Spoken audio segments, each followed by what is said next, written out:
It was the kind of silence that presses down so heavily you could almost hear a man's soul cracking beneath it. Martin Halston had built an empire worth $300 million, but tonight he sat alone in his Chicago penthouse, staring at an empty wheelchair. His son Julian would never run through these marble halls again. I don't know where you're listening from. Maybe you're looking at an old photograph, or remembering something you lost long ago. It doesn't matter what time it is, but I promise, today's story will touch your soul. The October wind howled against the floor-to-ceiling windows of the 62nd floor, but Martin barely heard it. His fingers traced the leather armrest of his office chair, the same chair where he had received the phone call that changed everything. "Your son's condition has deteriorated," the doctor had said, his voice clinical and detached. "The experimental treatment, it didn't work." Those words had been spoken 3 months ago, but they still echoed through the penthouse like a curse that refused to lift. Julian had been born with a rare genetic disorder that gradually stole his sight, his mobility, and eventually his hope. For 18 years, Martin had fought against the inevitable with every weapon money could buy. The finest specialists from Johns Hopkins, experimental therapies in Switzerland, stem cell treatments that cost more than most people's homes. His investment portfolio, carefully diversified across tech stocks, real estate, and even cryptocurrency holdings worth millions, had been systematically liquidated to fund one last desperate attempt at a miracle. But miracles, Martin had learned, don't respond to market forces or quarterly earnings reports. They don't care about your net worth or your assets under management.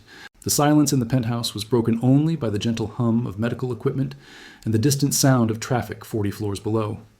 In the corner of the living room, Julian's wheelchair sat empty, its chrome surfaces reflecting the city lights, like tears frozen in metal. Martin stood and walked to the window, pressing his palm against the cold glass. Chicago stretched endlessly before him, a constellation of dreams and broken promises.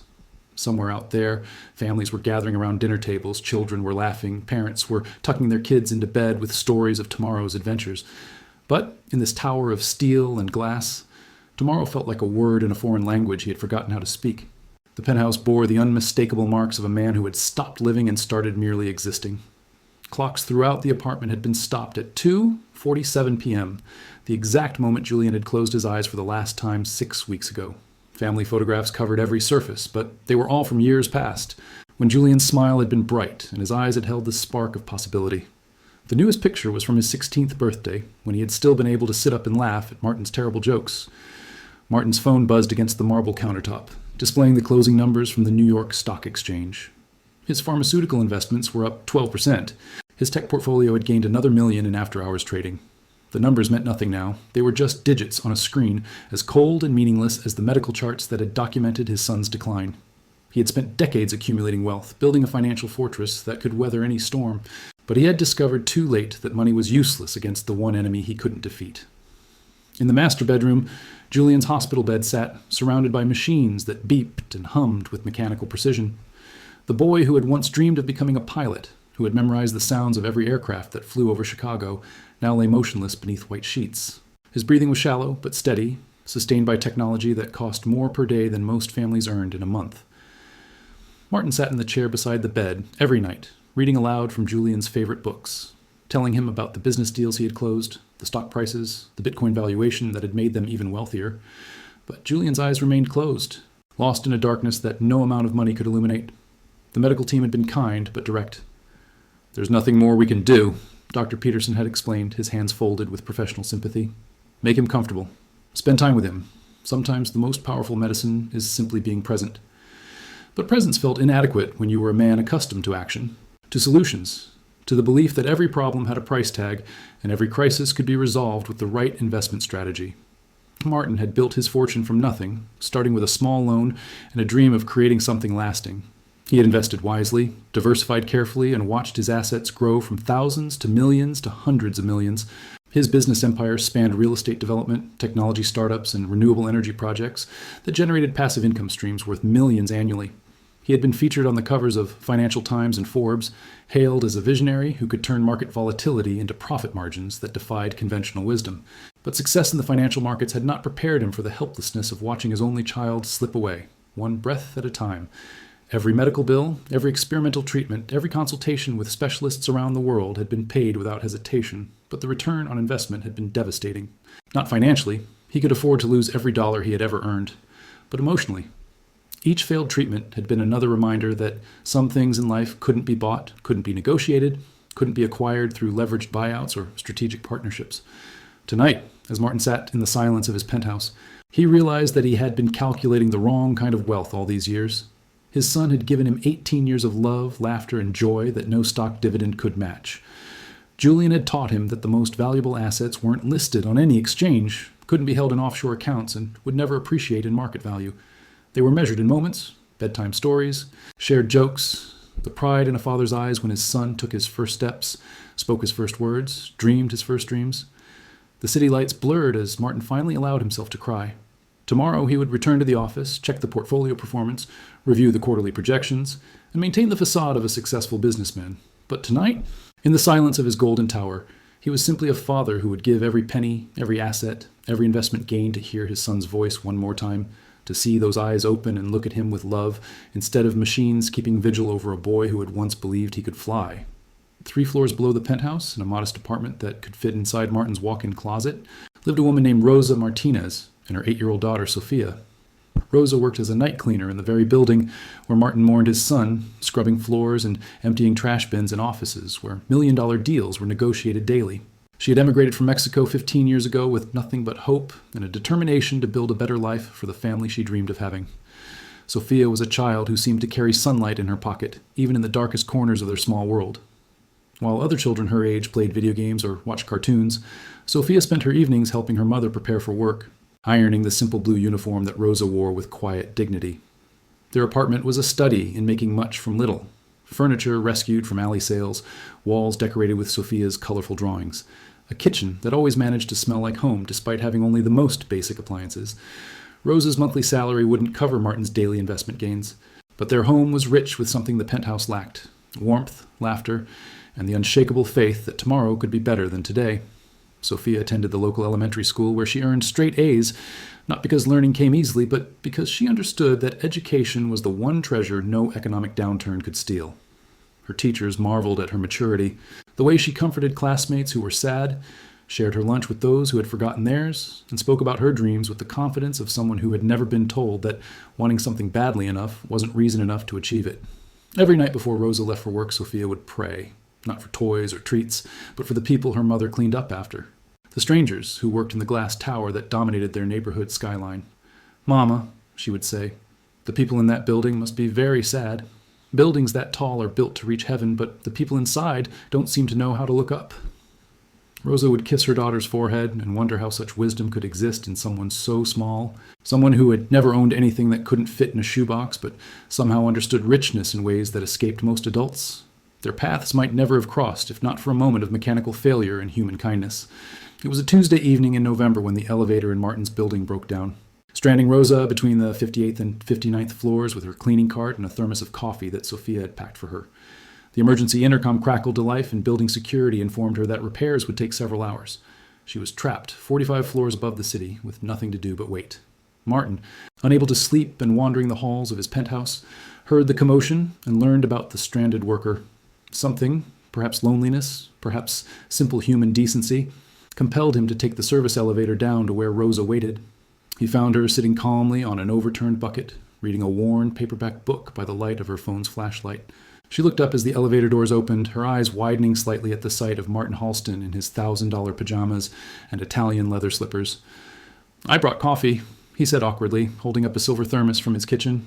"And some food, if you're hungry." Rosa studied him for a moment, taking in the expensive clothes, the perfectly groomed appearance that money could maintain, but also something else, the haunted look of a man who hadn't slept well in months. She gestured to the space beside her cart. "Thank you, Mr. Halston. Would you like to sit? I have better coffee than yours, I think." They sat on the floor of the elevator shaft, 2 people separated by every economic indicator imaginable, sharing coffee and conversation in the space between floors. Rosa spoke about Sophia, about their small apartment, about her dreams of saving enough money to bring her sister's family to Chicago. Martin found himself talking about Julian, about the guilt that gnawed at him, about the helplessness that no amount of wealth could cure. For 20 minutes, in a broken elevator suspended between earth and sky, a millionaire and a cleaning woman discovered that grief speaks the same language regardless of your bank account balance. When the elevator was finally repaired and Rosa continued to work, she left behind something unexpected, a small piece of paper with her daughter's phone number. "Sophia makes friends with everyone," she explained. "Maybe she could send a card to your son." Children have a special way of seeing hope where adults only see problems. Martin had pocketed the number, uncertain why he was keeping it, knowing only that Rose's quiet strength reminded him of something he had lost in his climb to financial success, the ability to find grace in small gestures. That night, alone in Julian's room with nothing but the sound of machines and the glow of monitors, Martin dialed the number. A young voice answered, bright and curious. "Hello? This is Sophia. Are you the sad man my mama met in the elevator?" The directness of the question caught Martin off guard. In his world of corporate diplomacy and carefully crafted communications, no one spoke with such immediate honesty. "Yes," he found himself saying. "I suppose I am." "Mama told me about your son," Sophia continued, her voice gentle but unafraid. "She said he's sleeping and won't wake up. Is that why you're sad?" Martin looked at Julian, at the tubes and wires that tethered his son to expensive machines, at the rise and fall of a chest that moved only because technology commanded it to do so. "Yes," he whispered. "That's exactly why I'm sad." "Can I come visit him?" Sophia asked. "I'm very good at talking to people who are sleeping. Sometimes they can hear us, even when they can't answer back. And I make the best get-well cards in my whole class. My teacher says I have a gift for making people smile." Martin closed his eyes, surprised by the unexpected warmth that spread through his chest. It had been months since anyone had spoken about Julian as if he were still Julian, not just a medical case, not just a tragedy, but a boy who might want to receive a card from a new friend. "I think," Martin said slowly, "I think Julian would like that very much." 2 days later, Sofia Martinez stood in the marble lobby of one of Chicago's most expensive residential towers, clutching a handmade card decorated with crayons and glitter. She wore her best dress, a simple blue outfit her mother had sewn from fabric remnants, and carried a small backpack filled with art supplies, children's books, and a sandwich her mother had packed just in case she got hungry. The doorman had looked skeptical when she announced she was visiting the penthouse, but a quick phone call to Martin confirmed that this 8-year-old girl was indeed expected. The elevator ride to the 62nd floor seemed to take forever, and Sophia pressed her nose against the glass, watching Chicago shrink below them. She had never been higher than the 3rd floor of her elementary school, and the city looked like a board game from this height, with tiny cars and miniature people moving through streets that became ribbons of light as evening approached. When the elevator doors opened directly into Martin's penthouse, Sophia stepped into a world that seemed pulled from a fairy tale. Marble floors that reflected the ceiling, furniture that looked too perfect to actually sit on, and windows that made the entire city look like a painting. Martin was waiting for her, and Sophia could see immediately why her mother had called him the sad man. His eyes held a weight that seemed too heavy for any one person to carry, and his smile, though genuine, looked like something he had to remember how to do. "You must be Sophia," he said, kneeling down to her level. "Thank you for coming. Julian is in the next room." As they walked through the penthouse, Sophia noticed things that adults might overlook. The way Martin's footsteps echoed in the vast spaces, the absence of the comfortable clutter that made her own home feel alive, the expensive silence that money could buy but couldn't fill with warmth. When they reached Julian's room, she stopped in the doorway, taking in the medical equipment, the hospital bed, the teenager who lay so still he might have been made of marble himself. "He's beautiful," Sophia said simply, and Martin felt something crack open in his chest. It had been so long since anyone had seen Julian instead of just his condition, since someone had looked at his son and noticed the thick, dark hair that fell across his forehead, the aristocratic line of his nose, the hands that had once played piano with such passion. "Can I talk to him?" Martin nodded, pulling up a chair beside the bed. Sophia climbed onto it and studied Julian's face with the intensity of an artist preparing to paint a masterpiece. "Hello, Julian," she said, her voice soft but clear. "My name is Sophia, and I'm 8 years old. I live downstairs with my mama, and she cleans your building every night. She told me you've been sleeping for a long time, and I thought you might be lonely, so I came to visit." She opened her backpack and pulled out the card she had made, holding it up where Julian could see it if his eyes were open. The front was decorated with a drawing of 2 stick figures, one tall, one short, standing under a yellow sun that took up half the page. Inside, in careful block letters, she had written, "For Julian, even when your eyes are closed, your heart can still see beautiful things. Your friend, Sophia." Martin watched as Sophia placed the card on Julian's nightstand, arranging it so it would be visible from the bed. Then she began to talk, not the careful, measured conversation adults used around sickness, but the natural chatter of a child who believed in the power of words to reach across any distance. She told Julian about her school, about her favorite teacher, Mrs. Rodriguez, about the stray cat that lived in their alley and had recently had kittens. "Do you like animals?" she asked, pausing as if waiting for an answer. "I bet you do. All kind people like animals. Mama says you can tell if someone has a good heart by how they treat creatures that can't help themselves." As she spoke, Sophia pulled small items from her backpack. A picture book about a boy who could fly, a small stuffed elephant that had been her favorite toy since she was 5, a candy bar she had been saving for a special occasion. "I brought these for you," she explained, arranging them on the nightstand beside the card. "The elephant's name is Esperanza. That means hope in Spanish. She always makes me feel better when I'm scared or sad. And this book is about a boy who goes on adventures even when grown-ups tell him he can't. I thought you might like that." Martin found himself leaning forward, captivated by the easy way Sophia talked to his son, as if Julian might respond at any moment, as if the conversation were perfectly normal instead of heartbreakingly one-sided. For the first time in months, the room didn't feel like a medical facility or a shrine to loss. It felt like a place where a boy lived, where friends came to visit, where hope wasn't a luxury they couldn't afford. "Your papa loves you very much," Sophia continued, glancing at Martin with eyes that seemed far older than her 8 years should allow. "I can tell because he has that look that parents get when their children are the most important thing in the world. My mama has the same look when she thinks I'm not watching. It's like you carry their whole heart inside you, and they trust you to keep it safe." As the evening wore on, Sophia read aloud from the picture book, her voice rising and falling with the rhythm of the story. She showed Julian her drawings, describing each colorful figure as if he were studying them intently. She talked about her dreams, to become a teacher like Mrs. Rodriguez, to help her mama save enough money to buy a house with a yard, to visit Mexico and meet the grandparents she had only heard about in stories. When it came time for her to leave, Sophia carefully hugged the stuffed elephant and placed it in the crook of Julian's arm. "Esperanza will keep you company until I can come back," she said. "And remember, just because your eyes are closed doesn't mean you can't see. Sometimes the most beautiful things can only be seen with your heart." Martin walked Sophia back to the elevator, his mind reeling from what he had witnessed. In 2 hours, this little girl had brought more life into Julian's room than months of medical interventions. She had treated his son not as a patient or a tragedy, but as a friend worth visiting, worth knowing, worth loving.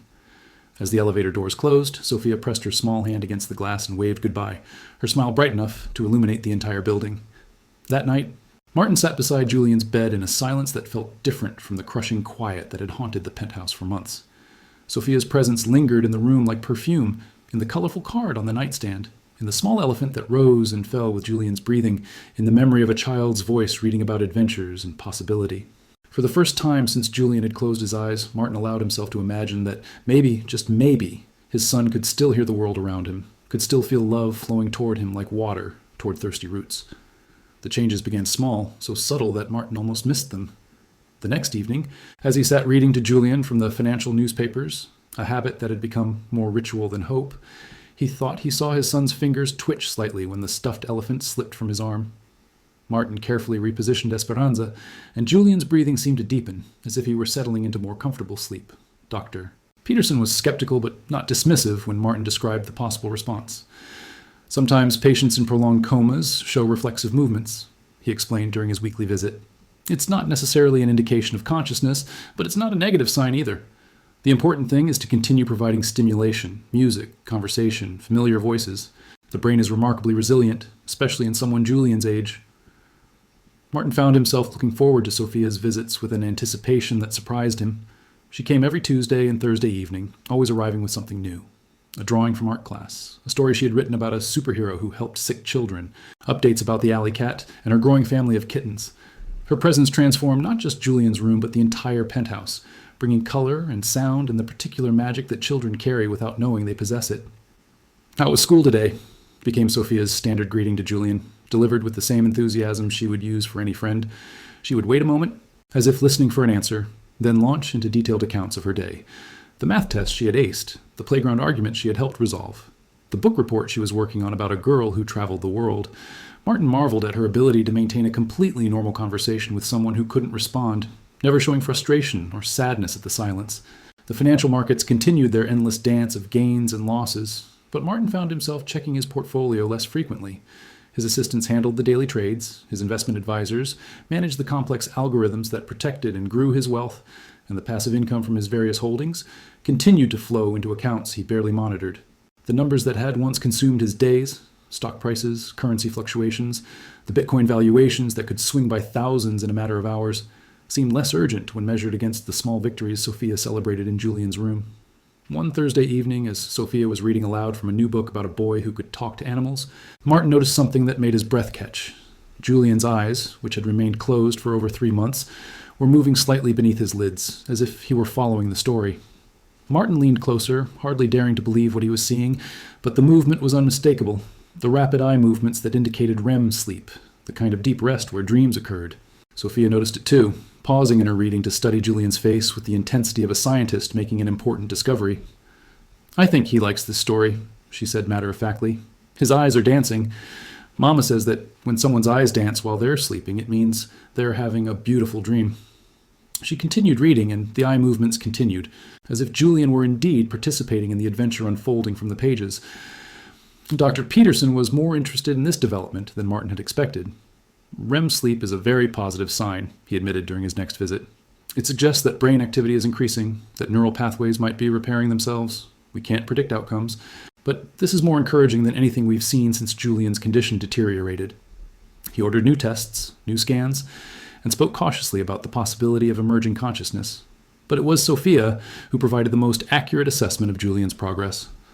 During one of her visits, as she was showing him a new drawing she had made of the two of them flying over Chicago on the back of a giant eagle, Julian's fingers moved. Not the reflexive twitch Martin had noticed before, but a deliberate, purposeful movement that brushed against the paper. Sophia's eyes widened with delight. "He touched my picture," she exclaimed. "Julian, can you hear me? If you can hear me, move your fingers again." Martin held his breath as they waited, and after several seconds, Julian's hand moved again. A small but unmistakable gesture that seemed to be reaching toward the sound of Sophia's voice. Tears began streaming down Martin's face, months of suppressed hope and grief flowing freely for the first time since this nightmare had begun. His son was still there, still fighting, still connected to the world through invisible threads that a little girl had somehow learned to weave. The medical team was amazed but cautious in their optimism. Brain injuries were unpredictable, they explained, and small improvements didn't necessarily indicate full recovery. But Martin could see something in Julian's vitals, in the way his breathing changed when Sophia entered the room, in the increased eye movements that occurred during her visits. His son was responding to love, to friendship, to the particular kind of magic that children understood instinctively. Sophia began bringing her art supplies to their visits, spreading crayons and paper on Julian's bed and creating drawings that she described in vivid detail. "This is you and me at the zoo," she would say, holding up a colorful creation filled with elephants and lions and ice cream stands. "And this is us flying over the lake. Look, you can see all the boats down below." With each picture, Julian's responses became more pronounced. His fingers would move toward the paper, his breathing would quicken with what seemed like excitement, and occasionally his lips would curve in what looked remarkably like the beginning of a smile. Martin found himself restructuring his entire life around these small miracles. Business meetings were scheduled around Sophia's visits. Important phone calls from investment advisors were allowed to go to voicemail. And the constant monitoring of market fluctuations that had once consumed his days became secondary to watching for signs of his son's returning consciousness. His wealth continued to grow. The real estate holdings appreciated, the tech stocks performed beyond expectations, and the cryptocurrency investments generated returns that would have thrilled him 6 months ago.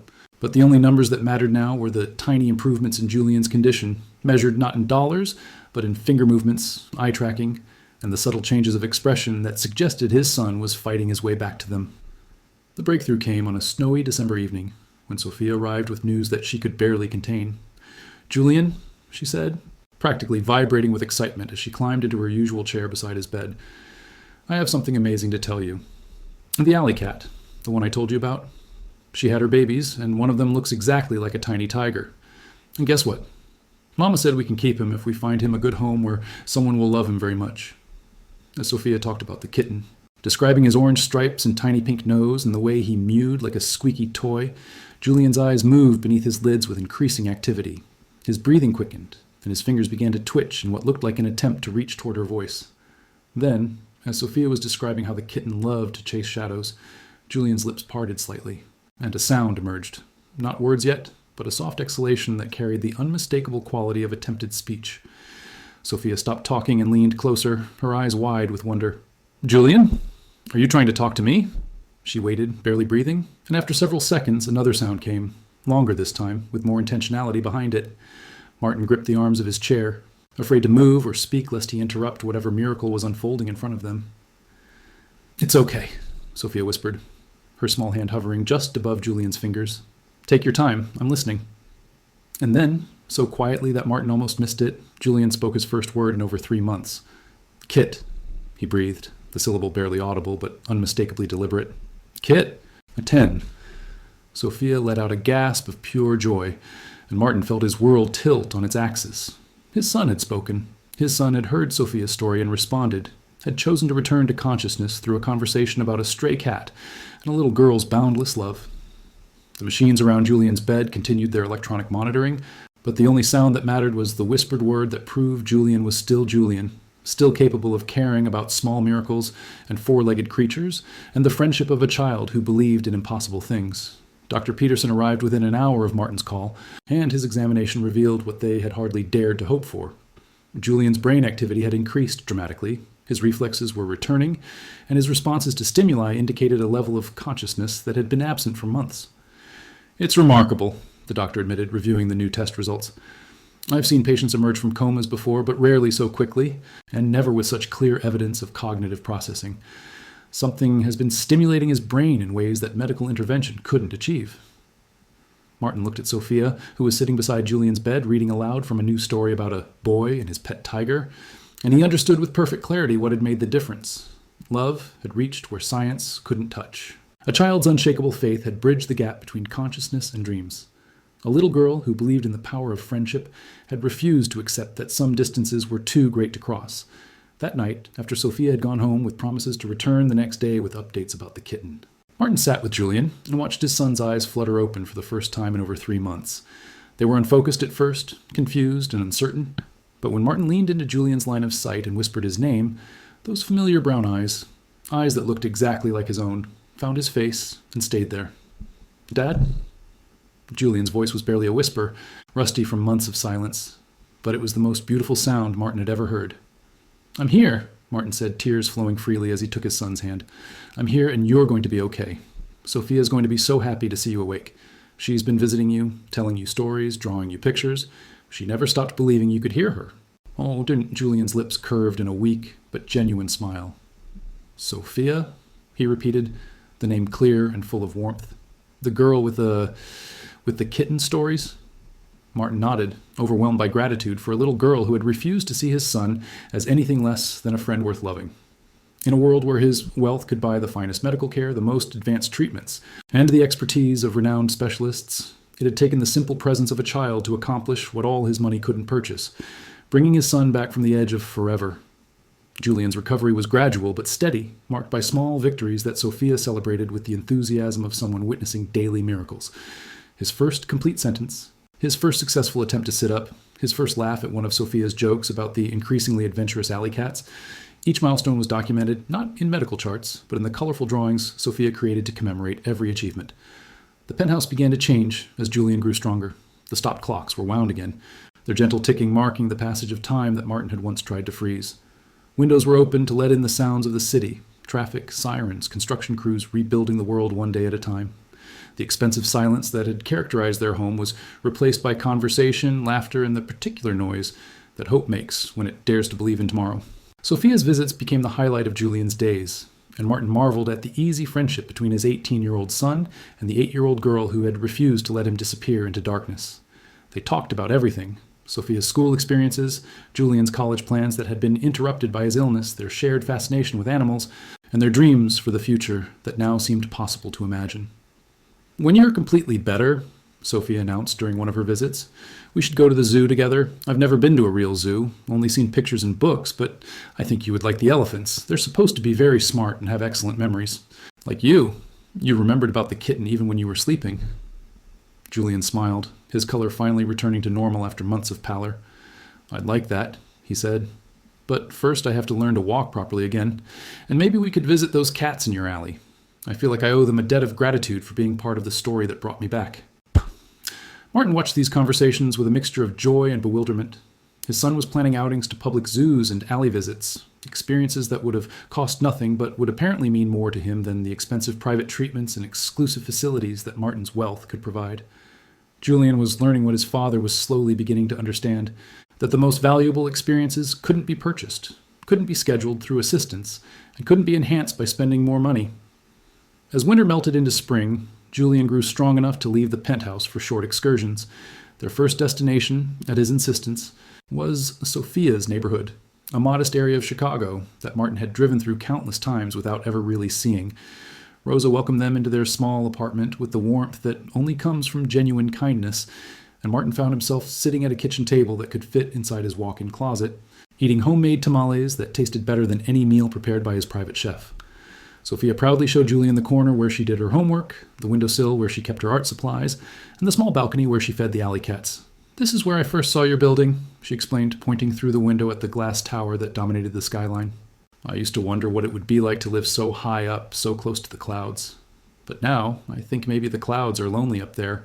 It's nicer down here where you can hear children playing and smell Mrs. Garcia's cooking from next door." Julian nodded thoughtfully, his gaze moving between the vibrant life of Sophia's neighborhood and the gleaming isolation of his father's building. "I think you're right," he said.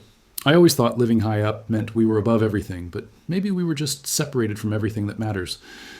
That evening, as Martin and Julian rode the elevator back to their penthouse, they traveled in comfortable silence that felt completely different from the crushing quiet that had once characterized their home.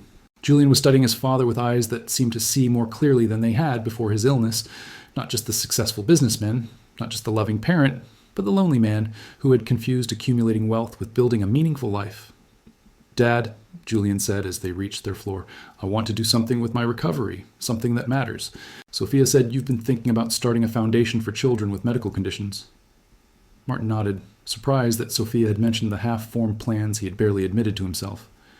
"I'd like to help, not just with money, but with time, with presence, with the kind of friendship that Sophia gave me when I couldn't give anything back." Martin felt something shift in his chest, a loosening of the tight control he had maintained over every aspect of their lives. "Are you sure? You're still recovering, and there's no rush to make major decisions about your future." Julian smiled, and Martin could see Sophia's influence in his son's newfound confidence. "I've spent 3 months learning that time isn't something we can save up for later. If I want my life to matter, I need to start mattering now. Sophia taught me that friendship isn't about what you can afford to give someone. It's about showing up and believing in them even when they can't believe in themselves." Over the following months, Martin watched his son develop a sense of purpose that had been absent before his illness. Julian threw himself into planning the foundation they would establish together, an organization dedicated to providing not just medical funding, but emotional support for children facing serious health challenges. The concept was simple but revolutionary. Pair each young patient with a volunteer friend who would visit regularly, not as a medical professional or family member, but as someone who believed in their potential for recovery. Sophia became their first official volunteer, though she refused to accept any title more formal than chief friend-maker. She trained other children from her school in the art of hospital visits, teaching them how to read to patients, how to listen without trying to fix everything, and how to bring the outside world into sterile medical environments through stories, drawings, and the particular magic that children understand instinctively. Martin found himself restructuring his business interests to support this new mission. The passive income from his real estate investments was redirected to fund the foundation's operations. His stock market gains were reinvested in medical research focused on pediatric recovery. Even his Bitcoin holdings, which had appreciated tremendously over the months of Julian's illness, were liquidated to purchase equipment and fund innovative therapy programs that medical insurance wouldn't cover. For the first time in his adult life, Martin was spending money in ways that generated returns he couldn't calculate in traditional financial terms.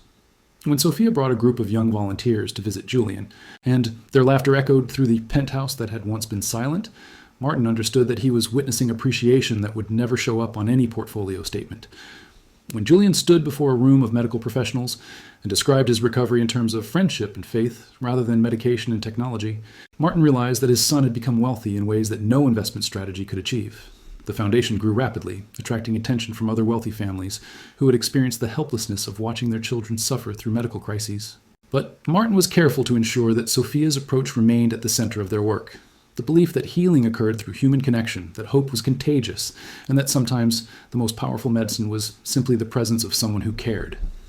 Dr. Peterson became one of their most enthusiastic supporters, frequently referring families to the Foundation's programs. "I've practiced medicine for 30 years, he told Martin during one of their planning meetings, "and I've learned that we can treat symptoms and manage conditions, but we can't prescribe the will to fight. That comes from somewhere else entirely. From love, from purpose, from the belief that someone is waiting for you to get better. Your foundation isn't just supplementing medical care. It's addressing the part of healing that medicine can't touch." On the first anniversary of Julian's awakening, Martin hosted a celebration at the penthouse that would have been unthinkable a year earlier. Children from Sophia's school, families from the foundation, medical professionals, and community volunteers filled the spaces that had once echoed with costly silence. Sophia, now 9 years old and somehow even more luminous than before, stood beside Julian as they cut a cake decorated with drawings of all the animals they still planned to visit together. "Last year," Julian said, addressing the room with confidence that still amazed Martin, "I thought my life was over. I was wrong about that, but I was also wrong about what my life was supposed to be. I thought recovery meant going back to the person I was before I got sick. But Sophia taught me something better, that recovery means becoming the person you were meant to be all along." Martin looked around the room at the faces of people who had become part of their extended family. Rosa, whose cleaning job had evolved into a role managing the Foundation's community outreach programs. Mrs. Rodriguez, Sophia's teacher, who had helped develop their school volunteer program. Dr. Peterson, who now served on their medical advisory board.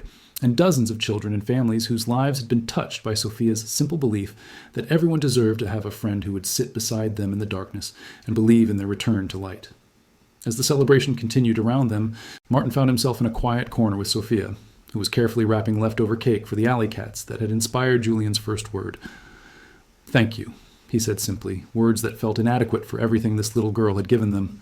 Sophia looked up at him with eyes that held wisdom far beyond her years. "You don't have to thank me, Mr. Halston. Julian was never really gone. He was just sleeping very deeply. Sometimes people need someone to sit with them while they dream, to make sure they remember the way back home." Martin nodded, feeling tears gather in his eyes as he thought about the man he had been a year ago, wealthy beyond measure, but poor in everything that mattered, successful in business, but failing at the most important job of his life. Sophia had taught him that strength wasn't about controlling outcomes or accumulating assets. It was about showing up with love again and again, regardless of whether that love was immediately returned. That night, after the guests had gone home and the penthouse was quiet once again, Martin sat with Julian on their balcony, looking out over the city of Chicago.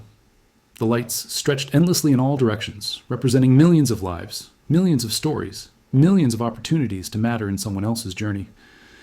"I used to think," Martin said, "that success meant building something so high that no one could reach it, so secure that nothing could threaten it. But watching you and Sophia together, seeing what you've built with the foundation, I realize I had it backwards. Real success isn't about building walls, it's about building bridges." Julian smiled, his health fully restored, but his perspective permanently changed by his journey through darkness and back to light. Sophia says that bridges are the most beautiful buildings because they don't exist for themselves. They exist to help other people reach where they want to go.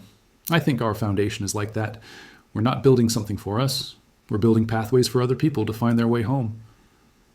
As they sat together in comfortable silence, Martin thought about the portfolio of investments that continued to generate wealth they would never need.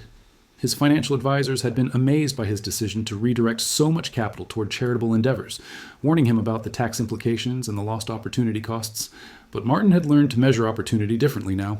The opportunity to matter in someone else's recovery, the opportunity to be present during someone else's darkest moments, the opportunity to believe in miracles until they had no choice but to manifest, these were investments that paid dividends in currencies that banks couldn't quantify. Sophia continued to visit them regularly, though her role had evolved from bedside companion to co-conspirator in ever more ambitious plans to spread their model of healing friendship to hospitals and medical centers across the region. She had started a newsletter for child volunteers, written in her careful handwriting and decorated with drawings, that shared stories of successful visits and offered encouragement to young people who felt nervous about befriending someone facing medical challenges. Her own dreams had expanded too. She still wanted to become a teacher like Mrs. Rodriguez, but now she talked about specializing in hospital education programs, bringing learning opportunities directly to children who couldn't attend regular schools due to their medical conditions. "Everyone deserves to keep growing their brain," she explained to Martin during one of their planning sessions, "even when their body needs to focus on getting better." Martin had quietly established an education fund for Sophia, ensuring that her dreams of college and professional training would never be limited by financial constraints. But he had learned to present such gifts carefully, understanding that Sophia's family valued dignity and independence above charity. The fund was structured as a scholarship for community volunteers, recognizing Sophia's contributions to the foundation rather than simply providing financial assistance because she needed it. Rosa had been promoted from night cleaner to community liaison director, a role that utilized her natural ability to connect with families from all economic backgrounds, and her intimate understanding of the challenges faced by parents whose children were fighting serious illnesses. Her salary now exceeded what many of Martin's business associates earned, but more importantly, her work gave her a sense of purpose that transformed her from someone who cleaned up after other people's successes into someone who helped create opportunities for healing and hope. The foundation's success attracted attention from medical institutions far beyond Chicago. Hospitals in other cities requested consultations on implementing friendship-based healing programs. Medical schools invited Julian and Sophia to speak about the role of emotional support in patient recovery. Pharmaceutical companies, initially skeptical of approaches that didn't involve their products, began funding research into the measurable effects of companionship on healing outcomes. Dr. Peterson published a paper documenting Julian's recovery and the Foundation's methods, carefully avoiding any claims about miraculous interventions while noting the statistically significant improvements in patient outcomes that occurred when consistent emotional support supplemented traditional medical treatment. "We're not claiming that friendship can cure every illness," he explained in interviews, "but we're demonstrating that healing involves far more than treating symptoms. When patients have reasons to fight, when they feel connected to life beyond their medical condition, their bodies respond in ways that pure medical intervention cannot achieve alone." 2 years after Julian's awakening, Martin made a decision that surprised even himself. He sold the penthouse, the golden tower that had once represented the height of his success, but had also been the setting for his deepest despair. In its place, he purchased a modest but comfortable home in Sophia's neighborhood, close enough to the Foundation's headquarters for daily involvement, but embedded in the kind of community life that he and Julian had been missing without realizing it. The new house had a yard where Sophia could continue caring for the alley cats that had multiplied into a thriving colony of well-fed, socialized animals. It had a front porch where neighbors stopped to chat about ordinary concerns, school board elections, summer block parties, the best places to buy fresh vegetables. It had bedrooms sized for people rather than monuments, and windows that opened onto streets where children played and adults worked in gardens and life unfolded at human scale. Julian adapted to their new neighborhood with enthusiasm that confirmed Martin's decision. He enrolled in a local college, studying social work and psychology while continuing his involvement with the Foundation. His classmates, unaware of his family's wealth, knew him simply as someone who was passionate about helping others and who had a remarkable ability to connect with people facing difficult circumstances. Sophia, now 10 years old and preparing for middle school, had become something of a local celebrity, not because of her association with the wealthy Halston family, but because of her leadership in community volunteer programs and her ability to inspire other children to believe in their power to make a difference. She still visited Julian regularly, but now their friendship existed within the context of a broader mission that touched dozens of families and hundreds of young patients across the region. Martin found that his business skills translated surprisingly well to their new mission. The same strategic thinking that had built his financial empire now helped design sustainable programs that could replicate across multiple sites. His understanding of investment and growth allowed him to structure the Foundation for long-term impact rather than short-term charity. His network of wealthy contacts became a resource for funding initiatives that would have struggled to attract traditional philanthropic support. But the most significant change was in how Martin understood success itself. Quarterly earnings reports still arrived from his remaining investments, and his financial advisors still called with opportunities to increase his portfolio returns. But the numbers that captured his attention now were different. The percentage of young patients who maintained hope during medical treatment, the rate of family satisfaction with emotional support programs, the number of volunteer friendships that continued beyond medical recovery. On quiet evenings, when the Foundation's offices were closed and the neighborhood settled into peaceful routine, Martin would sit on his front porch and marvel at the journey that had brought him from the 60th floor of a glass tower to a wooden chair surrounded by the sounds of ordinary life. Children rode bicycles on the sidewalk, neighbors called greetings across yard fences, and somewhere in the distance, Sophia's voice could be heard reading stories to the latest batch of kittens that had taken up residence in their garden. Julian would often join him on those evenings, sharing updates about his studies or his work with new families entering their program. Their conversations had a depth and intimacy that had been impossible when Julian was fighting for his life. But they carried forward the appreciation for each day that serious illness had taught them both. They talked about the future not as something to be controlled or purchased, but as something to be embraced with gratitude for whatever time they were given to spend it together. "Do you ever miss it?" Julian asked one evening, gesturing toward the downtown skyline where Martin's former penthouse glittered among other towers of wealth and isolation. "The view from up there, the sense of being above everything?" Martin considered the question carefully, looking at the modest home surrounding them, listening to the sounds of Mrs. Garcia calling her grandchildren in for dinner and the distant music from someone's backyard gathering. "I thought that view was showing me the world," he said finally. "But I was wrong. It was showing me a world, one possible way of existing, but not the only one, and definitely not the best one. This view shows me life. The difference is everything." Sophia arrived the next morning with news that had her practically glowing with excitement. The Foundation had received a request from a children's hospital in Seattle, asking for help in establishing their own friendship program.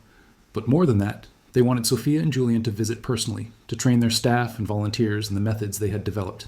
A real airplane trip, Sophia announced, her eyes wide with wonder. I've never been on an airplane before. Mama says we'll fly above the clouds, higher even than your old penthouse. Do you think we'll be able to see all the way to heaven from up there?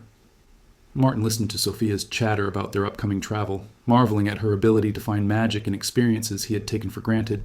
His private jet had once been simply a convenient way to move between business meetings, a tool for efficiency rather than wonder. But seeing it through Sophia's eyes, he realized he would be witnessing her first flight, her first glimpse of Earth from the sky, her first understanding of how big the world really was and how small their corner of it appeared from above. The trip to Seattle marked another milestone in their mission's growth. The children's hospital there had contacted them after reading Dr. Peterson's research and hearing about their success rates in supporting patient recovery through friendship programs. What started as a consultation visit became a week-long intensive training session, with Sophia teaching young volunteers how to approach hospital visits with confidence and compassion, while Julian worked with administrative staff to structure sustainable programs that could continue long after their departure. Martin watched his son and their young friend work together with professional skill that belied their ages. And he understood that what had begun as Sophia's instinctive response to Julian's need had evolved into a systematic approach to healing that could genuinely change how medical institutions supported their youngest patients. They weren't simply volunteering anymore. They were pioneering a new model of care that treated emotional healing as seriously as physical recovery. The success in Seattle led to invitations from hospitals in other cities, and Martin found himself coordinating a travel schedule that took them across the country, not to visit investment opportunities or business associates, but to help establish programs that would ensure no child had to face serious illness without the support of someone who believed in their recovery. Sophia adapted to travel with the same enthusiasm she brought to everything else in her life. She collected postcards from each city they visited, not for herself, but to send to the patients they left behind, maintaining connections and friendships that stretched across thousands of miles. Her suitcase was always packed with art supplies and small gifts for the children they would meet. And she approached each new hospital with curiosity about the place and excitement about the people they would help. 3 years after Julian's awakening, their foundation had established programs in 23 cities, trained over 300 volunteer coordinators, and supported more than 2,000 young patients through various stages of medical treatment. Medical journals published studies documenting the measurable improvements in patient outcomes when friendship programs supplemented traditional care. Healthcare institutions began budgeting for emotional support positions as seriously as they funded medical equipment, but Martin's favorite measure of their success remained the most personal one. The light in Julian's eyes when he talked about their work, the confidence in Sophia's voice when she trained new volunteers, and the knowledge that they had built something together that mattered more than any financial empire he could have imagined. On Sophia's 11th birthday, they celebrated not in a restaurant or entertainment venue, but in the pediatric ward of Chicago Children's Hospital, surrounded by young patients and their families who had become part of their extended community. Sophia had specifically requested this celebration, wanting to share her special day with children who couldn't leave the hospital for birthday parties of their own. As Martin watched Sophia distribute pieces of her birthday cake to kids receiving treatment, saw Julian leading a group of older patients and singing happy birthday, and listened to the laughter echoing through hallways that were more often filled with worry and whispered conversations, he realized that this was what true wealth looked like. Not the accumulation of assets or the achievement of financial independence, but the ability to create joy in places where hope was scarce, to build connections between people who needed each other, and to use whatever resources fate had provided in service of something larger than personal success. The little girl who had once approached a blind boy with words about looking with his heart had taught an entire family to see differently. She had shown them that healing was possible even when cure wasn't certain, that friendship could bridge any distance, and that sometimes the most valuable investments were measured not in returns on capital, but in the number of lives touched by unconditional love. As the celebration wound down and children began returning to their rooms for evening medications and rest, Sophia found herself standing beside the hospital's largest window, looking out at the city lights beginning to twinkle in the gathering dusk. Julian joined her, and together they watched the world settle into another night, another cycle of hope and healing, another opportunity for connection to bridge the distances that illness sometimes created between people. You know what I love most about birthdays? Sophia asked, her voice thoughtful in the way that had become familiar to everyone who knew her well. What's that? Julian replied, following her gaze toward the horizon where the last traces of daylight were fading into stars. They remind us that every day we're alive is actually a present, not just for us, but for everyone who gets to know us. Like when you were sleeping so deeply, every day you stayed with us was a gift even when you couldn't unwrap it yet. And now every day you're awake is like opening that present over and over again. Martin, standing quietly behind them, felt the familiar tightening in his chest that came whenever Sophia's wisdom caught him off guard. This child, who had never owned anything that couldn't fit in a cardboard box, understood abundance in ways that had taken him decades of accumulating wealth to even begin to grasp. She saw richness not as something to be acquired, but as something to be shared. Not as a destination to reach, but as a way of traveling through the world with open hands and an open heart. The months that followed brought new challenges and new opportunities for growth. The Foundation's success had attracted the attention of government agencies interested in incorporating their model into public healthcare systems. Insurance companies began exploring coverage options for emotional support programs. Medical schools started offering courses on the psychological aspects of healing, with Sophia and Julian serving as guest lecturers despite their ages and unconventional credentials. But perhaps the most significant development was the emergence of a network of similar organizations in other countries. A hospital in London requested assistance in adapting their friendship model for the British healthcare system. A children's medical center in Tokyo invited them to explore how cultural differences might affect the implementation of peer support programs. Medical professionals in Mexico, inspired by Rosa's story and her role in the foundation, began developing Spanish-language training materials for volunteer coordinators in Latin American hospitals. Martin found himself coordinating an international schedule that would have impressed his former business associates, but instead of negotiating mergers and acquisitions, he was helping to establish healing communities that transcended national boundaries and cultural differences. Sophia's simple insight that everyone needed a friend who believed in them had evolved into a global movement that was changing how medical institutions understood their responsibility to address not just physical symptoms, but emotional and spiritual well-being. On one particularly memorable trip to London, Sophia encountered her first patient, who spoke very little English, a 6-year-old boy named Ahmed whose family had recently immigrated from Syria. The language barrier that might have stymied adult volunteers posed no obstacle for Sophia, who simply sat beside his bed and began drawing pictures while speaking to him in the same gentle, encouraging tone she used with all her young friends. When Ahmed tentatively picked up a crayon and began adding to her drawing, Sophia clapped her hands with delight and exclaimed, "See? Art is a language everyone understands." The medical staff at the London hospital later told Martin that Ahmed's recovery accelerated markedly after that visit. His appetite improved, his sleep became more restful, and he began attempting to communicate in English with an eagerness that surprised his doctors. When asked about the change, Ahmed's mother explained through a translator that her son had been deeply depressed since their arrival in England, feeling isolated and unable to connect with his new environment. Sophia's visit had somehow convinced him that friendship was possible even across cultural and linguistic divides. Julian, now in his final year of college and preparing for graduate work in therapeutic psychology, had begun documenting these cross-cultural encounters, studying how universal principles of friendship and empathy could be adapted to serve diverse populations. His senior thesis, titled Healing Beyond Language, The Universal Grammar of Human Connection, would later be published in several prestigious journals and become required reading in medical schools across 3 continents. But for Sophia, who was now 12 and beginning to show signs of the remarkable young woman she would become, these academic accolades and international recognition were secondary to the simple satisfaction of seeing someone smile who hadn't smiled in a long time. She approached each new hospital, each new patient, each new cultural challenge with the same curiosity and confidence that had characterized her first visit to Julian's bedside. Rosa, meanwhile, had evolved into one of the most sought-after consultants in the field of family-centered medical care. Her insights into the challenges faced by parents from economically disadvantaged backgrounds had led to the development of support programs that addressed not just the emotional needs of young patients, but the practical difficulties their families encountered while navigating complex healthcare systems. She spoke at conferences across the country, sharing her perspective as someone who had experienced both sides of the economic divide and understood how financial stress could complicate the healing process. When Sophia first wanted to visit Julian, Rosa told an audience of hospital administrators in Atlanta, "I was worried that we didn't belong in that world of expensive medical equipment and wealthy families. But I learned that suffering doesn't recognize economic boundaries, and neither does the need for human connection. The parent struggling to pay for parking while their child receives treatment needs support just as much as the family who arrives in a private car. The difference is that we often assume wealthy families have all the resources they need, when sometimes what they need most is the same thing everyone needs: someone who cares about their child as a person, not just as a medical case." The Foundation's work had expanded to include training programs for medical professionals, helping doctors and nurses understand how to create environments that supported emotional healing alongside physical treatment. Dr. Peterson, who had become something of a celebrity in pediatric medicine circles due to his documentation of Julian's recovery in similar cases, frequently reminded his colleagues that while medical technology could sustain life, it was human connection that gave patients reasons to fight for recovery.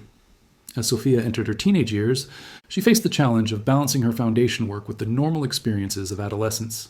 Martin and Julian were careful to ensure that her volunteer activities never interfered with her education or her friendships with peers her own age, but Sophia herself seemed to navigate these competing demands with the same wisdom that had characterized her approach to everything else in her life. "I don't think helping sick children is separate from being a regular teenager," she explained to a group of young volunteers during one of their training sessions. "It's just part of who I am, like having brown eyes or being good at math. When you find something that matters to you, it doesn't feel like work. It feels like being yourself." This perspective proved influential in recruiting other young people to the Foundation's volunteer programs. Rather than presenting their work as a burden or obligation, Sophia helped potential volunteers understand that caring for others was a natural expression of their own humanity. Her training sessions became as much about personal development as they were about practical skills, helping teenagers discover that they already possessed the empathy and compassion needed to make a difference in someone else's life. The Foundation's 15th anniversary celebration was held not in a hotel ballroom or corporate conference center, but in a specially constructed outdoor pavilion in the heart of Sophia's old neighborhood. The venue was chosen deliberately to honor the community roots from which their mission had grown, and to demonstrate that success didn't require abandoning the values and connections that had made their work possible in the first place. Martin stood before an audience of hundreds, former patients and their families, volunteer coordinators from dozens of cities, medical professionals who had implemented their programs, business leaders who had provided funding, and community members whose lives had been touched by the Foundation's work, and reflected on the journey that had brought them to this moment. 15 years ago, he began, his voice carrying clearly across the gathered crowd, "I thought I understood what it meant to be successful. I had built a business empire, accumulated more wealth than I could ever spend, and achieved everything that our culture tells us should make a person happy. But I was living in a tower of my own construction, isolated from the very things that make life meaningful. It took the wisdom of an 8-year-old girl to teach me that real success isn't about what you can buy. It's about who you choose to become when life gives you the opportunity to matter in someone else's story." As he spoke, Martin's eyes found Sophia in the crowd. She was now 17, preparing for her senior year of high school and already accepted to several prestigious universities where she planned to study education and psychology. But despite all the recognition and opportunities that had come her way, she remained fundamentally the same person who had knocked on their penthouse door all those years ago. Someone who saw possibility where others saw problems, who believed in the power of friendship to heal wounds that medicine couldn't touch, and who approached every new challenge with curiosity rather than fear. Julian, now a licensed therapist specializing in medical trauma recovery, had established a private practice that worked closely with the Foundation's programs. His patient roster included not just children facing serious illnesses, but adults who were struggling to make sense of their own experiences with loss, healing, and the complex emotions that accompanied serious medical treatment. His approach, heavily influenced by Sophia's example, emphasized the importance of maintaining connections with others even during the darkest periods of recovery. "The most important thing Sophia taught me," Julian told his graduate students during a seminar on therapeutic relationship building, "wasn't any particular technique or intervention strategy. It was the understanding that healing happens in relationship. When someone is facing illness or trauma, they often feel isolated, not just from their normal life, but from their sense of who they are as a person. A friend who sees past the diagnosis to the human being underneath can sometimes provide more powerful medicine than anything we can prescribe." The Foundation's work had evolved to include not just direct patient support, but research initiatives, policy advocacy, and educational programs that were influencing how healthcare institutions approached comprehensive patient care. Their model had been adopted by hospitals in over 40 countries, and their training materials had been translated into 23 languages. Medical schools routinely cited their research in courses on patient psychology and therapeutic communication. But perhaps the most meaningful measure of their impact was found in the thousands of individual stories. The children who had faced serious illnesses with courage because someone believed in their recovery, the families who had navigated medical crises with hope because they weren't alone in their struggle, the healthcare workers who had rediscovered their sense of purpose by witnessing the transformative power of human connection. Sophia had begun documenting some of these stories in a book she was writing about her experiences with the Foundation. Unlike academic publications or clinical studies, her book focused on the personal narratives that illustrated why their work mattered. She interviewed former patients who had become volunteers, parents whose perspectives on illness and healing had been changed by their experiences, and medical professionals who had modified their practice approaches after implementing friendship support programs. "Every person I talk to has taught me something new about what it means to be human," Sophia wrote in her introduction. "Some of them taught me about courage by facing experiences that would terrify most adults. Others taught me about love by caring for family members through impossible circumstances. But all of them taught me that we're all connected in ways that are deeper than the things that seem to separate us: our economic circumstances, our cultural backgrounds, our medical diagnoses. When we remember that connection, healing becomes possible in ways that surprise everyone involved, sometimes including the person who was doing the healing. Rosa had recently accepted a position as Director of Community Engagement for the International Association of Pediatric Hospitals, a role that allowed her to travel around the world helping medical institutions develop culturally appropriate support programs for families from diverse backgrounds. Her work had been recognized with numerous awards, but her greatest satisfaction came from the knowledge that no parent would ever have to feel as alone and overwhelmed as she had felt during Sophia's early childhood, when serious illness in the family seemed like a burden too heavy to carry without hope of assistance or understanding. When Sophia was small, Rosa often told audiences of healthcare administrators and social workers, I worried constantly about providing for her needs, making sure she had everything required for a good education and a bright future. But it wasn't until I watched her work with Julian and other sick children that I realized the most important thing I had given her wasn't money or opportunities or material security. It was the example of how to care for others, how to find meaning in service, and how to see every person as deserving of dignity and respect regardless of their circumstances. As Sophia's high school graduation approached, Martin and Julian found themselves facing a transition that seemed both natural and difficult to imagine. Sophia had been such an integral part of their daily lives for nearly 10 years that it was hard to picture the Foundation's work continuing without her constant presence and input. But Sophia herself seemed unconcerned about the change, confident that the programs they had built together were strong enough to thrive even as individual roles evolved and changed. The whole point of what we've been doing, Sophia reminded them during one of their planning meetings, has been to create something bigger than any one person. I started visiting Julian because he needed a friend, but now there are thousands of volunteers around the world who understand how to be that friend for someone else. The Foundation doesn't need me to keep growing. It needs all of us to keep believing in what's possible when people choose to care for each other. Her graduation speech, delivered to a class of students who had grown up hearing stories about her volunteer work and international recognition, focused not on her own achievements, but on the potential she saw in her classmates to make their own meaningful contributions to the world. We live in a time when it's easy to feel overwhelmed by problems that seem too big for any individual to address, Sophia told her fellow graduates. Climate change, poverty, disease, political division, these challenges can make us feel powerless, like nothing we do as individuals could possibly make a difference. But I've learned that the most important changes often start with the smallest actions. When one person decides to sit beside someone who is lonely, to believe in someone who has stopped believing in themselves, or to offer friendship to someone who feels forgotten by the world, they set in motion possibilities that can spread in ways no one could predict. Martin listened to Sophia's speech with a mixture of pride and amazement. The little girl who had knocked on his penthouse door had grown into a young woman whose vision and compassion had literally changed the world for thousands of families. But she spoke about her impact with the same humble confidence that had characterized her approach to Julian's bedside all those years ago. Not as someone who had accomplished something extraordinary, but as someone who had simply chosen to care about others and had discovered that caring itself was a transformative force. The summer before Sophia left for college was filled with activities designed to ensure the smooth continuation of the Foundation's work. She spent weeks training the next generation of volunteer coordinators, updating program materials based on the latest research findings, and visiting some of their most established program sites to offer encouragement and guidance to staff members who would be carrying forward the work in her absence. During a particularly meaningful visit to the Seattle Children's Hospital, where they had established one of their first programs outside Chicago, Sophia met a young patient named Emma whose story reminded her powerfully of Julian's experience. Emma was 10 years old and had been in a coma for 6 weeks following a severe brain injury. Her parents, like Martin had been, were wealthy enough to afford the finest medical care, but felt helpless to influence their daughter's recovery through any means their money could purchase. Sophia spent an entire afternoon sitting beside Emma's bed, reading stories, showing her drawings, and talking to her with the same natural ease that had once helped awaken Julian from his long sleep. When Emma's fingers moved slightly in response to Sophia's voice, her mother began to cry, not from sadness, but from the first sense of hope she had felt since the accident. "How did you know she could hear you?" Emma's mother asked Sophia as they prepared to leave the hospital. Sophia smiled, recognizing a question she had been asked countless times over the years. "I didn't know," she replied honestly, "but I believed it was possible, and I decided to act as if my belief could make a difference. Sometimes that's all we can do. Choose to believe in possibilities that we can't prove, and then live as if those possibilities are real." Emma is still in there, waiting for all the love and encouragement you can give her. She's just sleeping very deeply, like Julian did, and she needs to know that people are waiting for her to wake up.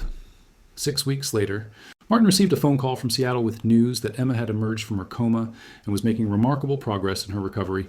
Her mother credited Sophia's visit as the turning point that had given their family hope during the darkest period of their lives. The hospital staff had requested a follow-up consultation to help them better understand how to incorporate emotional support techniques into their treatment protocols. These kinds of stories had become routine for Sophia, but she never lost her sense of wonder at the mysterious ways that human connection could influence healing outcomes. As she prepared to leave for college, she reflected on the lessons she had learned through nearly 10 years of volunteer work, trying to articulate insights that might be useful to others who would continue the Foundation's mission. "The most important thing I've learned," Sophia wrote in her final newsletter to Foundation volunteers, "is that friendship isn't about having the right words or knowing how to fix someone's problems. It's about showing up and staying present, especially when, there's nothing you can do to change the situation. When someone is fighting their way back from illness or trauma, they need to know that there are people in the world who believe in their recovery, who see them as more than their diagnosis, and who will celebrate every small step forward as if it were the most important victory in the world." As Sophia packed for college, preparing to study education and psychology at Northwestern University, Martin found himself reflecting on the extraordinary journey that had brought their family from the isolated heights of financial success to this grounded sense of purpose and connection. The penthouse that had once symbolized his achievements now seemed like a monument to a loneliness he couldn't even fully comprehend until Sophia had shown him what authentic wealth looked like. Julian, recently married to a fellow therapist he had met during graduate school, was expecting his first child. He and his wife had already decided that, regardless of the baby's gender, the middle name would be Sophia, in honor of the little girl who had taught their family that the most valuable inheritance parents could leave their children wasn't money, but the example of how to live with purpose and compassion. The Foundation's annual report that year documented their most successful year ever in terms of programs established, volunteers trained, and families served. But the statistics that mattered most to Martin couldn't be quantified in traditional terms. The number of friendships formed across cultural and economic divides, the instances of hope maintained during seemingly hopeless circumstances, the transformations that occurred when people discovered their capacity to matter in someone else's healing journey. On Sophia's 18th birthday, they celebrated not with expensive gifts or elaborate parties, but with a simple gathering in their neighborhood home. The guest list included many of the same people who had been present for Julian's awakening celebration years earlier. But now the group also encompassed families from around the world who had been touched by the Foundation's work. During the celebration, Martin presented Sophia with a gift that had required months of preparation, a scrapbook containing letters from every patient, family member, and medical professional whose life had been influenced by her volunteer work. The collection included photographs, drawings, poems, and stories from children in dozens of countries, all expressing gratitude for the friendship and hope Sophia had brought to their healing journeys. As Sophia paged through the scrapbook, reading messages in languages she didn't recognize, but understanding the universal expressions of love and appreciation they contained, she was reminded once again that the most meaningful gifts couldn't be purchased in stores or ordered from catalogs. They were created through relationships, maintained through consistency, and measured by their impact on the human heart. "This is the most beautiful present I've ever received," Sophia told the gathered crowd, her voice thick with emotion. "But you know what makes it even more special. Every single person who contributed to this book learned something that I learned too, that we all have the power to make someone else's life better just by choosing to care. You didn't need special training or expensive equipment or perfect wisdom. You just needed to show up and believe that your presence could matter. And look what happened because you made that choice." Rosa, now recognized as one of the leading experts on family-centered medical care, watched her daughter address the crowd with the same mixture of pride and amazement that had characterized her response to Sophia's compassion since the very beginning. The little girl who had once prayed for sad people in tall buildings had grown into a young woman whose influence extended around the globe, but who remained fundamentally the same person, someone who saw every encounter as an opportunity to offer friendship, every challenge as a chance to choose hope over despair, and every relationship as a sacred trust requiring her very best efforts. As the celebration continued and friends from many different chapters of their journey shared stories and memories, Martin found himself standing once again at a window, looking out over Chicago's skyline. But this time, the view was from ground level, surrounded by the sounds of children playing, neighbors talking, and life unfolding at a pace that allowed for genuine connection and meaningful relationship. The Foundation would continue to grow and evolve, he knew, serving families in ever more countries and developing new approaches to healing support that none of them could currently imagine. Sophia would pursue her education and eventually take on leadership roles that would amplify her impact far beyond what any of them could predict. Julian would raise children who would grow up understanding that wealth was measured not in accumulations, but in contributions, not in what you could afford to buy, but in what you chose to give away. And Martin himself would continue to learn day by day what it meant to live with authentic purpose. Not the counterfeit purpose of accumulating assets or achieving market dominance, but the genuine purpose that came from using whatever resources, talents, and opportunities life provided in service of something larger than personal success. The most remarkable discovery of his transformation wasn't that money couldn't buy happiness. He had always known that intellectually, but that happiness itself wasn't the goal. The goal was meaning, connection, the knowledge that his life had mattered because he had chosen to matter in the lives of others. Sophia had taught him that this kind of wealth was available to everyone, regardless of their economic circumstances, and that it increased rather than decreased when shared generously with others. As the evening wound down and guests began to head home, Sophia found Martin sitting on the front porch, looking up at stars that were barely visible through the city's light pollution, but somehow seemed brighter than he remembered them being during all those nights in the penthouse. "Thank you," she said simply, settling into the chair beside him. "For what?" Martin asked, though he suspected he knew the answer. "For letting me be part of Julian's story. For building something that will help other families like yours find their way through the dark places. For showing me that adults can change and grow and become better versions of themselves, even when it seems like they're already successful at everything they try." Martin smiled, thinking about the man he had been before Sophia knocked on their door with her handmade card and her unshakable faith in the power of friendship. "You know what the strange thing is?" he said. "I spent decades trying to build something that would last, something that would prove my life had been worthwhile. I invested in real estate and technology and financial instruments that I thought would generate returns long after I was gone. But none of those investments will matter as much as what happened when you decided to visit a sleeping boy and read him stories about adventures and hope." Sophia nodded, understanding what he meant without needing further explanation. The foundation they had built together would continue to evolve and expand, touching lives in ways they couldn't predict or control. But the true legacy of their work wasn't in the organizational structure or the program materials or the academic research that documented their methods. It was in the thousands of individual moments when one person had chosen to believe in another person's recovery, when friendship had bridged the distance between sickness and health, when love had proven stronger than despair. "Every ending is really a beginning," Sophia said, echoing something she had learned during their years of working with families facing uncertain medical outcomes. "I'm going away to college, but everything we've learned together is going with me. And everything you and Julian have learned is staying here to help other people.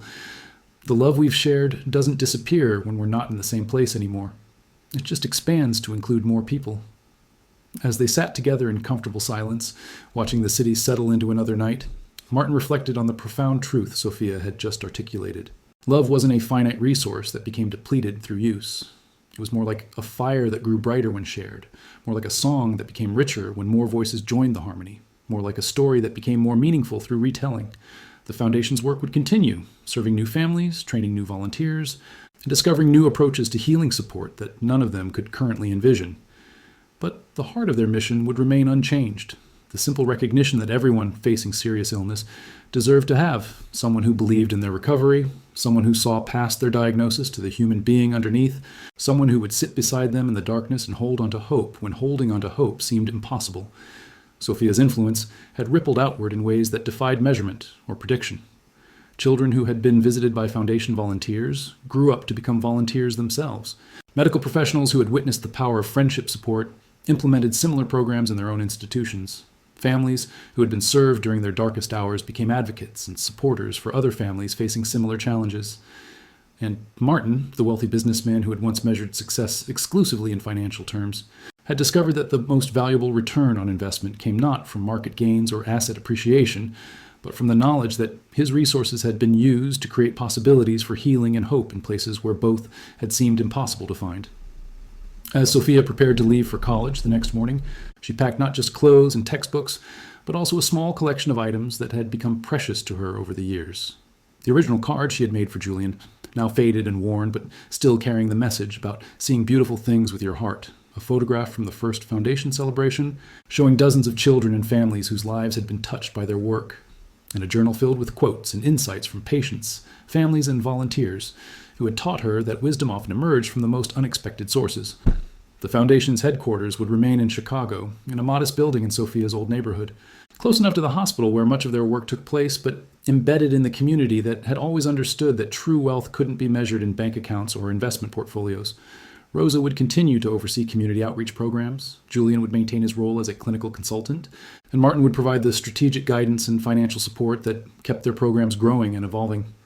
But Sophia's departure marked the end of one chapter and the beginning of another, a transition that all of them understood was both necessary and slightly heartbreaking. The little girl who had changed their understanding of what it meant to be successful was becoming a young woman who would carry forward their shared insights into new contexts and challenges that none of them could currently imagine. On her final evening at home, Sophia made one last visit to the pediatric ward where so much of their foundation's work had begun. She wasn't scheduled to see any particular patient, but the staff had grown accustomed to her informal visits and always welcomed her presence on the ward.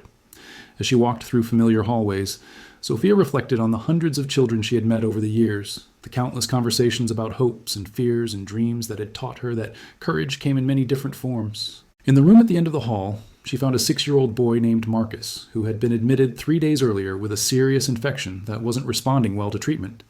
His mother sat beside his bed, reading quietly while Marcus slept, and Sophia could see in her eyes the familiar mixture of worry, exhaustion, and fierce determination that characterized parents who were fighting alongside their children through medical crises. "Would you like some company?"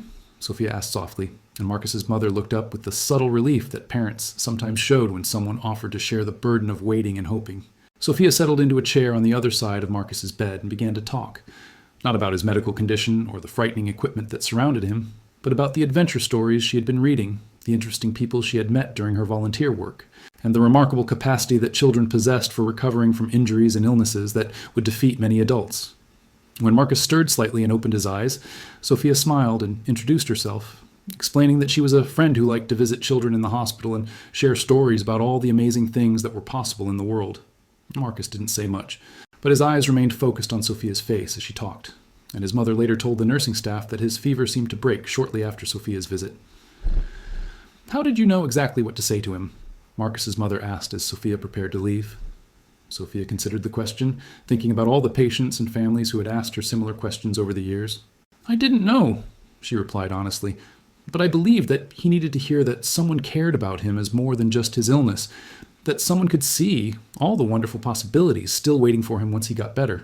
Sometimes, when people are very sick, they start to forget that they're still themselves underneath all the medical procedures and worry. I just tried to remind him of that." As Sophia left the hospital for the last time as a high school student and Chicago resident, she carried with her the knowledge that Marcus would recover fully, not because she possessed any special power or insight, but because she had been part of a community of care that included dedicated medical professionals, loving family members, and a network of supporters who understood that healing required attention to both physical and emotional needs. The Foundation's work would continue in this hospital and hundreds of others around the world, carried forward by volunteers who had learned that friendship was one of the most powerful forms of medicine available to human beings. Sophia's direct involvement might be ending, but her influence would continue to ripple outward through the lives of everyone who had learned from her example that caring for others was not only possible, but essential for anyone who wanted to live with authentic purpose and meaning. Martin drove Sophia to Northwestern University on a crisp September morning, their car filled with the usual collection of items that students needed to establish new lives away from home. But as they made the familiar drive through Chicago's neighborhoods, both of them were thinking less about practical preparations and more about the extraordinary journey that had brought them to this moment of transition. "Are you nervous?" Martin asked as they neared the campus. Sophia smiled, looking out at the trees that were just beginning to show the first hints of autumn color. "A little," she admitted, "but it's the good kind of nervous, the kind that means you're about to start something important. I keep thinking about all the people I'm going to meet, all the things I'm going to learn that will help me become an even better friend to families who need support during medical crises." As they carried Sophia's belongings into her dormitory, Martin reflected on how different this experience was from his own college years, when success had been defined primarily in terms of grades, social status, and post-graduation earning potential. Sophia approached her education as an opportunity to expand her capacity for service, to develop skills and knowledge that would help her contribute more effectively to the healing of others. Her roommate, a pre-med student from California, was initially somewhat intimidated by Sophia's international recognition and the media attention that occasionally surrounded the Foundation's work. But within hours of their first meeting, she discovered that Sophia was far more interested in hearing about other people's dreams and aspirations than in talking about her own achievements. "I've never met anyone who asks such good questions," Sophia's roommate told her parents during their first phone call. "She really listens to the answers and remembers everything you tell her. It's like she believes that everyone has something important to teach her, and she doesn't want to miss any of it." This quality, The ability to see every person as a potential teacher, every conversation as an opportunity to learn something valuable about the human experience, had been central to Sophia's effectiveness as a volunteer, and would serve her well as she pursued formal education in psychology and education. Her professors quickly recognized that she brought to their classrooms not just enthusiasm and intelligence, but practical experience with the subjects they were teaching that few students her age could match. During her first semester, Sophia wrote a paper for her developmental psychology course about the ways that serious illness affected children's emotional and social development. Instead of relying solely on academic research and theoretical frameworks, she drew extensively on her own observations from years of volunteer work, providing case studies and examples that illustrated abstract concepts in vivid human terms. Her professor, Dr. Sarah Chen, was impressed not only by the quality of Sophia's analysis, but by the depth of compassion and insight that informed her work. Most students write about psychological theories as if they were talking about phenomena that exist somewhere else, Dr. Chen told Sophia during office hours. You write about them as if they were lived experiences that matter deeply to real people facing real challenges. That perspective is going to serve you well in whatever career path you choose. Meanwhile, back in Chicago, the Foundation's work continued to expand under Martin and Julian's leadership. They had recently received a major grant from the World Health Organization to develop training materials that could be adapted for use in developing countries where healthcare resources were limited. But the need for emotional support during medical treatment was just as great as in wealthier nations. Julian had been working with medical schools in Kenya and Bangladesh to explore how traditional healing practices could be integrated with modern friendship support approaches. His research suggested that the fundamental need for human connection during illness was universal, but that effective support programs needed to be tailored to local cultural contexts and available resources. Rosa had been invited to speak at the United Nations about the role that community support could play in addressing global health challenges. Her presentation focused on the Foundation's discovery that the most effective healing support often came not from professional interventions, but from peers who had faced similar challenges and could offer both practical guidance and emotional encouragement. When Sophia first wanted to visit Julian, Rosa told the international audience of healthcare policymakers, she wasn't trained as a therapist or counselor. She was just a child who believed that friendship could make a difference. What we learned through their relationship, and through thousands of similar relationships that have developed through our Foundation's work, is that healing happens in community. Medical professionals can treat symptoms and manage conditions, but they cannot provide the kind of ongoing emotional support that helps people maintain hope during long recoveries. The Foundation's international expansion had led to some unexpected discoveries about cultural variations in healing practices and support systems. In some countries, extended family networks provided levels of emotional support that formal programs couldn't match. In others, cultural stigmas around illness created barriers to seeking help that required sensitive navigation. But across all cultural contexts, the basic need for friendship, understanding, and hope during medical crises remained consistent. Sophia stayed informed about these developments through regular video calls with Martin, Julian, and Rosa, and she incorporated insights from the Foundation's global work into her academic projects.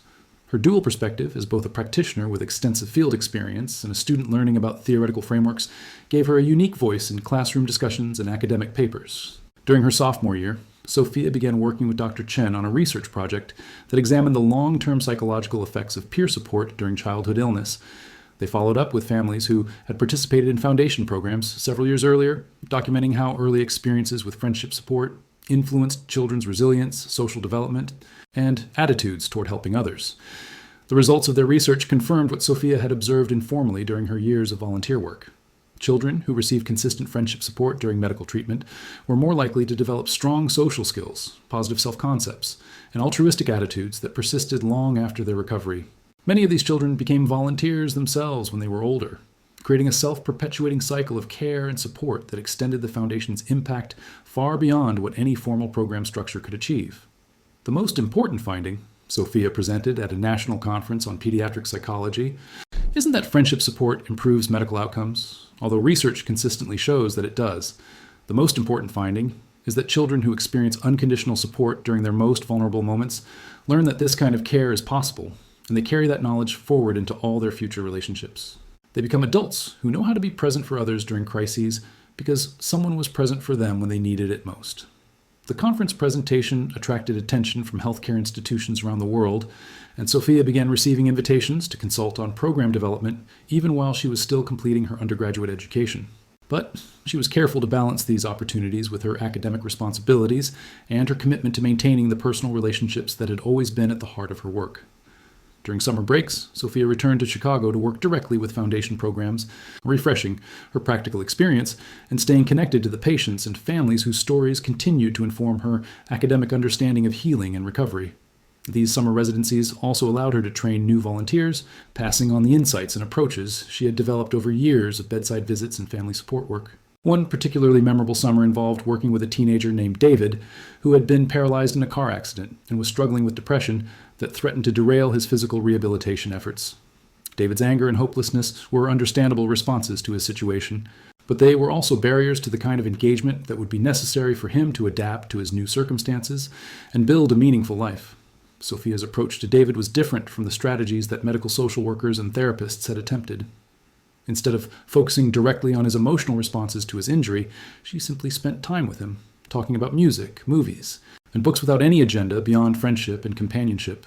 She brought her guitar to their visits and taught him to play simple songs, giving him a creative outlet that didn't require physical mobility. Over several weeks, David's mood began to improve, not because Sophia had provided therapy or counseling, but because she had offered him something he had lost in the accident, the experience of being seen and valued as a complete person rather than as a patient or a victim.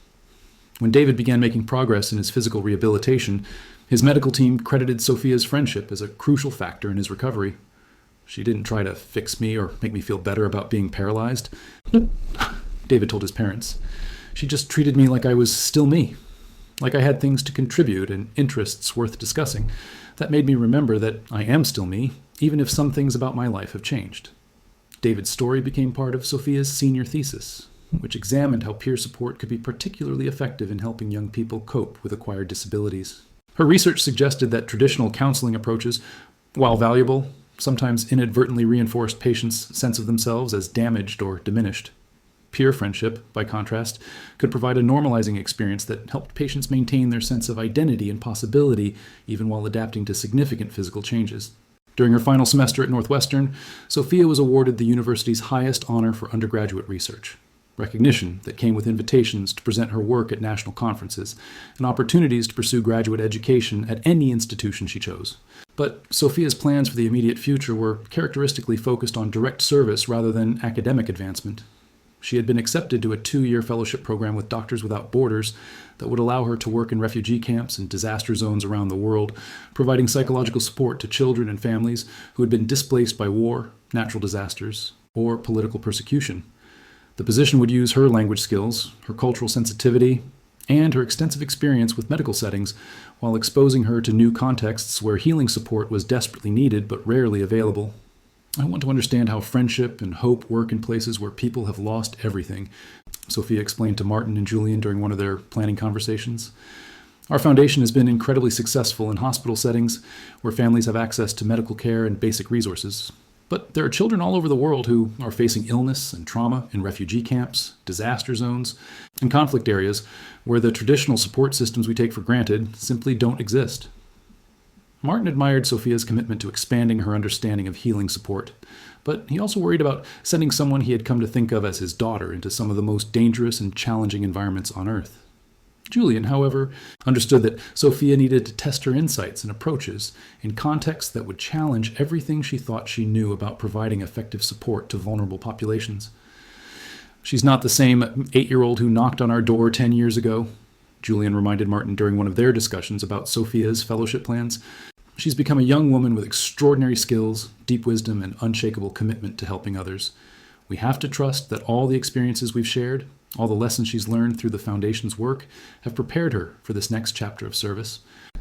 Sophia's graduation from Northwestern was celebrated not with a large party, but with a small gathering at the Foundation's Chicago headquarters, surrounded by many of the same people who had been part of her journey since childhood, former patients who had become friends, medical professionals who had learned from her example, volunteers who had been trained in her methods, and community members who had watched her grow from a curious child into a committed young adult. During the celebration, Martin presented Sophia with a gift that seemed modest but was actually priceless, a collection of letters from children and families around the world who had been touched by Foundation programs inspired by her approach to friendship support. The letters, written in dozens of languages and illustrated with drawings that transcended cultural boundaries, demonstrated the global impact of insights that had begun with one little girl's decision to visit a sleeping boy and read him stories about adventure and possibility.